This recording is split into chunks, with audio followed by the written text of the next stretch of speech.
ሰላም ሰላም ክቡራት ተኸታተልቲ ብዘለኹም ኮይንኩም ነዛ ቪድዮ ትሪኡ ብምልእኹም ሰላምኩም ብዙሕ ትርፍ ይበለለይ። ነዛ ቻናለይ ሓደሽቲ ዝኾንኩም ሰብስክራይብ ብምግባር ቤተሰብ ኩኑ ነዛ ቪድዮ ከዓ ላይክ ብምግባር ጀምረዋ። ሎማዓንቲ ሰንበት እዩ ድሮ ኣውደ ዓመት እውን እዩ እንቋዕ ፅሕኩም ንበዓል ጥምቀት ፅባሕ ኣውደ ዓመት እዩ ደስ ዝብል ግዜ ክነሕልፍ ተስፋ ንገብር ማለት እዩ። እስኻትኩም እውን ኣሕዋተይ ብሰላም ብፍቕሪ ዓድኹም ተውዕሉ ግዜ ክሳዕ ዘምፀልኩም ኣብ ዘለኹምዎ ብደስታ ብሓጎስ ክተሕልፍዎ ሰናይ ትምኒተ እዩ። እና ናይ ዓመት ሰብ ይበለና ንዓመታ ብሰላም ብፍቕሪ ኣፅኒሑ ስደት ዘለኹም እውን ስደት ይኣኽለኩም ኢሉ ዓድኹም ምስ ቤተሰብኩም ተኽብርሉ ግዜ የምፅኣልኩም። እና ሎማዓንቲ ያው ሰንበት እዩ ድረ ኣውደ ዓመት እዩ እና ገዛይ እናለዓልኩ ውዕሎና እንታይ ይመስል ነይሩ ዝብል ከርእየኩም እየ። ኣውደ ዓመት ያው ሰንበት ክኾን እዩ ደስ ዝብለና ኣነ እኳ ሰንበት በቃ ናይ ዕረፍቲ መዓልቲ ደስ ኢሉ እኳ ምናምን ክትውዕል ደስ ዝብለኒ። ኣጋጣሚ ኮይኑ ግን ያው ፅባሕ ኣውደ ዓመት ስለ ዝኾነ ሎማዓንቲ ገዛይ እናፀራረኹ ንፅባሕ ዝግጅት እናገበርኩ እየ ማለት እዩ። ያው ሎማዓንቲ ድሮ ጥምቀት ክኸውን እናሃለየ ኩሎም ታቦታት ካብ ቤተክርስትያን ወፂኦም ናብ እንዳ ጥምቀት ዝኽበረሉ በዓል እዮም ዝኸዱ። ሎማዓንቲ ምፍናው ናይ ታቦት ኣሎ እዩ። ምናልባት እንድሕር ደኣ መቺኑ ኮይኑ ቀሪፀ ፅባሕ ሸር ክገብረልኩም እየ እንተዘይተመችዩ ከዓ ብጣዕሚ እንዴልች ኩልኩ ግዜ የብለይን እየ ሎማዓንቲ ንባዕሉ ረፊዱ ዝሪከርድ ዝገብረልኩም ለኹ ንባዕሉ እኳሲ ዳርጋ ሰዓት 7 ኢና ብጣዕሚ የቢዩ ዝኒአኹ ተረኪበ ግን ዋላ ንእሽተይ ቅንጭ ኣቢለ ሸር ክገብረልኩም እየ። ኣብዚ ከምዚ ትሪእዎ ኣለኹም ውይ ፃዕዳ ነገር መሓዘብ ገዛ ብጣዕሚ እየ ተቸጋሪ ብፍላይ ከዓ ሰፈርና ዝኾነ ፅርግያ እኒኦና ብጣዕሚ ሓመድቲ ፅርግያ ብዙሓት መኪና እየን ዝሓልፍኡ መዓት ሓመድ እዩ ከዓ ገዛውቲ ብፍላይ ኣብዚ ቅድሚታት ዘሎ ግደፍዎ በቃና ኩሉ ግዜ ሰዓል ኩሉ ግዜ እሑ ኩሉ ግዜ ብቻ ብጣዕሚ መቸገሪ እኒኦ ሰፈርና። ገዛና ከዓ ግደፍዎ ኩሉ ግዜ ሓመድ ወልዊልካ ንእሽተይ ምልስ ኢልካ ሓመድ ትውልውሎ ንእሽተይ ምልስ ኢልካ ሓመድ እዩ ማለት ኢና። ሕዚ ገዛና ንባዕሉስ ዳርጋ ናንሽዑ እዩ ዝውልወል ኣልጋታት ንባዕሉ ቁምሳጥን ምናምን ናንሽዑ ንውልውሎ መሊሱ ከዓነይ ሓመድ ይኸውን ማለት እዩ። ብፍላይ ኣብቲ ካንሸሎ ከዓስ እዚ ሖፃ ካብ ሽንቲ ቤት ዝወፀ ከዓ ብጣዕሚ ፀሓይ ደቂዕዎ ስቕ ኢሉ እዩ ዝበንንዋ በቃ ኣብ ደገ ዝኾነ ነገር ተገዲፍካ ገዛኻ ከቢልካ ተገዲፍካ ንባዕሉ ብጣዕሚ ይኣውራ ሓመድ ዘለዋ ብዝኾነ ብከምኡ ምክንያት ገዛና ከምዚ ትሪእዎ ኣለኹም ጌርና እናፀራረና ኢና። እግሪ ተክሊ ቆልዓ ግን ከመይ ምሕመም ከም ዝኾነ ተርኢ ዘለኹም እዛ ሚጣይ እግሪ ተክሊ እንድያ ሕዚ እንድያ ደው ትብላ ናመፀት ገለ እናለዓለት ገለ እናገበረት ምናምን ብጣዕሚ እያ ተስሕቐንላ። ኣብዚ ዝፍርናሽ በስመ ኣብ ብጣዕሚ እዩ ከቢድ ሓፈ ይብልንና ያው ሲስተረይ ሓግዝኒ ይብላ ኣለኹ ኣብዚ እናሓገዘትኒ እያ ትሕቲ ኣልጋ ምናምን ሳዕሪ ኣቲ ገለ ያው ፅሩይ እኒኦ ሕዝስ ምንም የብሉና ኣፅረዮ ስለ ዝነበርኩ እወይ እቲ ፍርናሽ ግን በስመ ኣብ ብጣዕሚ ይከቢድ ሓፍ ይብልን በይነይ ሓንቲ ግዜ ሒዘዮስ ከመይ ከም ዘድከመኒ ክነግረኩም ይኽእል ብጣዕሚ እዩ ጠንካራ እዚ ኣቢሲንያ ዝብል ፍራሽ እሲ ብጣዕሚ እዩ ሓሪፍ ብጣዕሚ እዩ ቆንጆ ክድቅሰሉ እውን ብጣዕሚ ሓሪፍ ማለት ኢና ምርጫኹም ተገበርኩምዎም እውን በዚ ኣጋጣሚ ሓሪፍ ፍርናሽ እዩ ለኩም። ኣብዚ ይኸው ከምዚ ትሪእዎ ኣለኹም ከምዚ ኢልና እናለዓዓልና ኢና ሚጣይ እውን ዳርጋ እናሓገዘትኒ እናስሓቐትና እናጫወተትና እያ ነይራ። ንብረታት ግን ማለት እዩ ክቡራት ተኸታተልቲ ያው ከምዚ ኣቑሑት ኣይኩሉ እናሃለኹ ገለ ኩሉ ግዜ ዓራትካ ክንደይ ሂብክላ መስታወትካ ክንደይ ሂብክላ ኢኹም ትብሉና ክንደይ ይኸውን ኢኹም ትብሉ ግን ሕዚ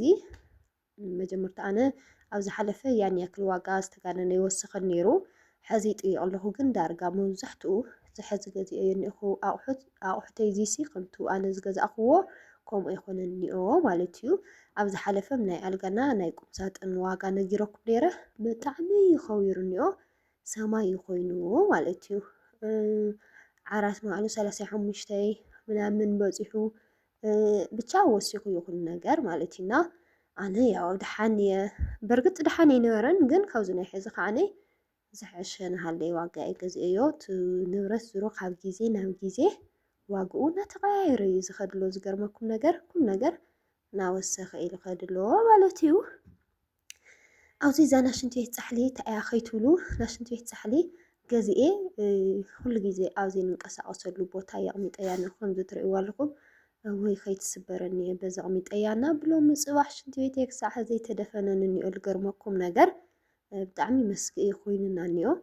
ኣብ ዓድና ብጣዕሚ ዝድብረካ ነገር ስለኾነ ስራሕ ትቆፅር እሞ ኣብ ሰዓቶም መፂኦም ክሰርሑልካ ዘይኽእሉ ዋላ ብቅርሽኻ ብዙሕ ፕሮሰስ ኣለዋ እና ብሎሚ ፅባሕ ሎሚ ፅባሕ ሎሚ ፅባሕ እናተባህለ ሽንት ቤትና ገና ኣይተደፈነት እኒኣ እዛ ናይ ሽንት ቤትና ፃሕሊ ከዓ ከይትስበረና ከምዚ ትርእይዎ ኣለኹም ቦታ ትሒዝና ኮፍ ኣቢልናዮ ይብለኩም ኣብዚ ይኸው ወይ እዚ ስሚንቶ ምድሪ ግን ከመይ የፅለአካ መስለኩም ምግባርኩም ዘየቐሪ ማለት እዩ ካብ ስሚንቶ ትገብሩ ዘኻብኩም ሂብኩም ሰራሚኩም ተትገብሩ ፅቡቅ እዩ ሰራሚክ ማለት ኢና ያን ያክል መፈላለይ የብሉን ዋግኡ ማለት ንእሽተይ ገንዘብ የተወሰኸ እምበይ ዳርጋ ሓደ ኢና ስለዚ ብፍላይ ከዓ መደቀስና ሳሎን ሰራሚክ ገበርዎ ዝሃብኩም ሂብኩም ሰራሚኩም ተገይርኩም ወይ ዝበለፀ እዚ ስሚንቶስ ባሕሻው ከምዚ ኢልካ ክትሪኦ ንባዕሉ ደስ ይብለካ እዚ ስሚንቶ መኣዝ ደስ ይብለኒ መሲልኩም ከምዚ ማይ ሕፅብ ኣቢለሲ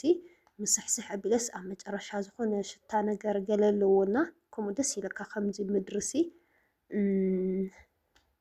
ማይ ረብረብ ኣቢልካሉ ምናምን ምናምን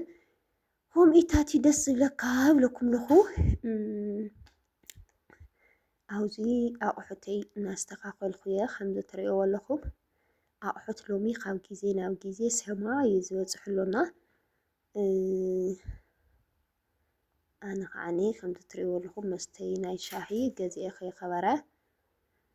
ግን ብርጭቆታት ማለት እዩ ንምንታይ ይኡ ናሃለይ ፍንጭሕ ፍንጭሕ ናበለና ተሰበረ ዝውዳእ ዝገርመኩም ነገር እንታይ እዩ ምክንያቱ ይፈልጥንና ናይ ሻሂ ብርጭቆ ቅድሚ ሕዚ ደርዘን ዝገዛእኽዎስ ፍንጭሕ በቃ ኣብኡ ናሃለይስ ንቕዕ ይብል ስብር ይብል ከይወደቐ ማለት ኢና ሻሂ ቅድሕ ተቢልና ኢሉስ ኣብኡ ናሃለይ ንቕዕ ይብል ዳርጋ ኩሉ ክልተ ጥራሕ ቀርዮም ካብ ደርዘንና ብጣዕሚ እየ ተገሪመ ብቻ ሕዚ ዝሐሸየና ገዚእና እኒአና ብርጭቆ ናይ ሻሂ ንባዕሉ ብጣዕሚ ከቢሩ እዚ ናይ ማይ ገለታት ካብ ግዜ ናብ ግዜ ያው ናወሰኸ እዩ ዝኸድሎ ይብለኩም እና ከምዚታት እናበልና ኢና ይኸው እዛን ኣቑሑተይ ከዓ ብጣዕሚ እያ ንእሽተይ ነይራ እንደይ ዝሃብኩላ 23 ድያ 21 ገለ ይሂበላ ነይረ ሕዚ ንእሽተይ ውስኽ ኣቢላ እያ ቲቪ ስታንድ ይመስለኒ ቲቪ ስታንድ ኣቦቱ እዩ ዘሎ እዚ ትሪእዎ ኣለኹም ኣነ 24,000 እየ ገዚኦ ነይረ ግን ዝሓለፈ ከም ዝጠየቕኩልኩም ሪኢኹምዎ ተኮይንኩም ኣይወስኸን ይመስለኒ 24 እዩ ነይሩ ይመስለኒ ንሱ እውን እና ናይ ቲቪ ስታንድ ዋጋ ድሓን ይመስለኒ ተዘይተጋግየ ቁም ሳጥን ዝቦፌ ዓራት ምናምን ግን ወስኽ እኒኦ ብፍላይ ከዓ ናይ ሶፋ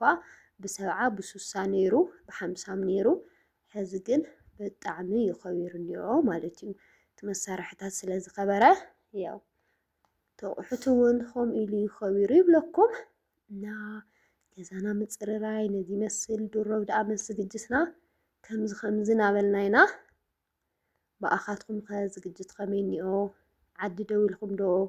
ወይ ከዓ ስደት ኮይንኩም ከመይ ተሕልፍዎ ኣለኸን ያው ዳኣመቲ ኮይኑ ዓድካ እትዝ ዝብለካ ዝሮ እንዲ ነፃነት ዝሃለዎ ይሃልዎ ስደት ግን ዓመት በዓል ከም ስድራኻ ኣብ መረበትካ ምስ ቤተሰብካ ኮይንካ ክትሕልፎ ንሃለዩ ፅቡቅ ዝስምዓካ ብዝኾነ ግን ያው ንኩሉ ግዜ ኣለዎ እዩ ኣጆኹም ኣብ ስደት ኮይንኩም ተስተማስሉ ወይ ትናፍቑ ኣይዞኹም ይብለኩም እዚ ቲቪ ስታንድ ዝትርእይዎ ኣለኹም ዝውልውሎ ኣለኹ ኣታዊ እውን እዩ ክትስሕቦም ትኽእል ክተእትዎም ትኽእል ኢኻ ብጣዕሚ እዩ ቆንጆ እዛ ቲቪ ስታንድ እዚኣ ዘይገዛእኹ ከመይ ይስምዐኒ ነይሩ መሲልኩምና ኩሉ ነገር ተሪኢኹም ሕዚ ዓቕመይ ኢና ገዛእኹ ነይረና እዚኣ ግን ብጣዕሚ ደስ ስለ ዝበለትኒ ጨኪነ መዓት ቅርሺ በየገ የኔ እናት በስመ አብ እዚ ቪድዮ እናርአኹስ ደንጊፀ እሺ ይቅርታ ኣብዚ ሚጣዋይሲ ከምዚ ትርእይዋ ኣለኹም እዛ ኣሻንጉሊት እንታይ ዝበሃል ነፋሒቶ ብጣዕሚ የፍርሕዋና ኣነ ከዓ ብኡ እናጫወትኽዋ ገለ ምናምን ናስሓቐትኒ ነይራ ኣብዚ ወላዊልና ገለታት ገዛና ናሓፀብና ኢና ከምዚ ትርእይዎ ኣለኹም ጌርና ይኸው ነዚ ይመስል ማለት እዩ እና እስኪ ነዛ ቻናለይ ሰብስክራይብ ናገበርኩም ሓደሽቲ ዝኾንኩም ብፍላይ ካብኡ ከዓ ቪድዮታተይ እናረአኹም ሰብስክራይብ ዘይትገብሩ ሰባት እንድሕር ደኣ ሃሊኹም ሰብስክራይብ ግበርለይ እኒኹም ኢልኩም እውን ቪድዮታተይ ትሪኡ ግን ከዓ ሰብስክራይብ ዘይገበርኩም ሰባት እኒአኹም እና ሰብስክራይብ ግበርለይ ፕሊስ ፕሊስ ፕሊስ ሰብስክራይብ እናገበርኩም ንኣኻትኩም ምንም ኣይጎድአኩምን ንዓይ ግን ይጠቕመኒና ሰብስክራይብ ላይክ ምግባር ኣይትረስዑ ብለኩም ኣብዚ ብኦሞ ጌር ኢለ ሓፅ ኣለኹ ኦሞና ክሎሮክስ ብኦሞ ጌር ከይትሕፀቢ ክፍሕሽ እዩ ገለ ትብልኒ ግን ብምንታይ ሞ ትሓፅቦ ንኽፀርስ ግድን እዩ ብኦሞ ተዘይሓፂብካ ከዓስ ከምዚ ዝፀረየ ኮይኑ ይስምዐካን ዝሮ ብእቲ ስሚንቶ ብስሩ ብባዕሉ ደኣ ፋሕሻ ኮይኑ እምበር ግድን ብኦሞ ስለልተሓፀበ ይኮነይ ካብኡ ከዓ ማይ ደፍኦሉ እየ መዓት ማይ ደፋፍኦሉ እየ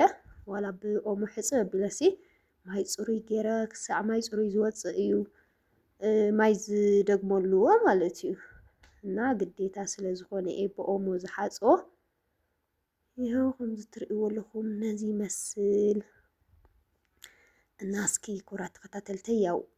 ኣነ ኣብዚ ክፍለየኩም እየ ገዛይ ከምዚ ሓፃፂበ ኣለዓዒለ ገና ክሳዕ ዝደርቕ ኣይረኻኸብክዎ እኒአኹና ያው ሰዓት ስለ ዝኸድሎ ዓመት በዓልም ስለ ዝኾነ ፀጉርናም ገና ስለ ዘይተሰራራሕና ናብ ፀጉርና ምእንታይ ክንከድ ኢለ ኣብዚ ከቋርፀኩም እየ ካብኡ ናይ ፅባሕ ውዕሎና ከዓነ ከርእየኩም እየ ማለት እዩ ፅባሕ ናይ ፅባሕ ውዕሎ እንታይ ይመስል ነይሩ ዳ ጥምቀት ወሪደ ዘሎ ድባብ ኩሉ ከርእየኩም እየ ከም ፍቓድ ኣምላኽ ንማዓንቲ ዝነበረና ቪድዮ ግን ነዚ ይመስል ርሑስ በዓል ጥምቀት ይኹነልኩም ሰሰናዩ ዘበለ ኩሉ ንዓኻትኩም ይኹም ዞም ኣሕዋተይ ብጣዕሚ እየ ዝፈትወኩም ኣብዚሄ ማለት ኢና ቪድዮ ከይሰደድኩ ሱቕ ተይለሲ ከምዚ በቃ ክሳዕ ክምትምስ ዝብለኒ ኮሜንታትኩም ገለ ብጣዕሚ እዩ ዝናፍቐንና ክሳዕ ክንድኡ ዝኣክል ንዓኻትኩም ቦታ እኒአኒ እዩ ብጣዕሚ እየ ዝፈትወኩም ከምዚ ትፈትውኒ ከምቲ ተኽብሩኒ ኣነም ንዓኻትኩም ዝገልፅ ቃል የብለይን ብጣዕሚ እየ ዝፈትወኩም ብጣዕሚ እየ ዘኽብረኩም ኩራት ተኸታተልተይ እና ቪድዮታተይ ሎሚ ቫይራል ይወፅሎና ቫይራል ንክወፅእ ላይክ ናገበርኩም ጀምርዎ ኢኹም ሳብ መጨረሻም ስለ ዝዳመፅኩምኒ የቐኒየለይ ሰሰናይ ንዓኹም ቻው